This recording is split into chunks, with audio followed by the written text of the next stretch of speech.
Hello दोस्तों, welcome to the day 20 of a countdown to JAIIB November 2025। इस short series of shorts के through I and IFS के important topics जिनसे बार बार exam में question पूछा गया है उनको हम डिस्कस कर रहे हैं। ओके, तो today's topic is bank merger in India. ठीक है, तो इंडिया में काफ़ी सारे बैंक को मर्ज किया गया, नए बैंक्स या फिर कुछ बैंक्स के साथ मर्ज करके जो है बनाया गया। तो what is this, which banks have been merged with which banks, इससे रिलेटेड एग्जाम में काफी बार क्वेश्चन आ जाता है। तो Bank of Baroda and Dena Bank, Vijaya Bank को मर्ज करके बैंक ऑफ बड़ौदा के अंदर इनको मर्ज किया गया है। Punjab national bank, oriental bank of commerce, United bank of India, तीनों को पीएनबी में पंजाब नेशनल बैंक में मर्ज किया गया है। Union bank of India, Andhra bank and corporation bank को यूनियन बैंक ऑफ इंडिया के अंदर मर्ज किया गया।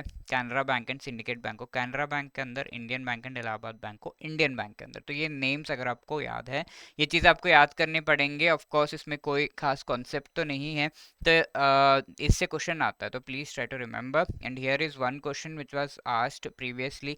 Please go through the question, let me know the answer in the comment section of this short. इसके अलावा ये क्वेश्चन पिछले सेशन में पूछा गया था कि बैंकिंग रेगुलेशन एक्ट के कौन से सेक्शन में ये कहा जाता है, banking company can not employ और be manage by managing agent. So the correct answer here is B, section 10। Okay, thank you.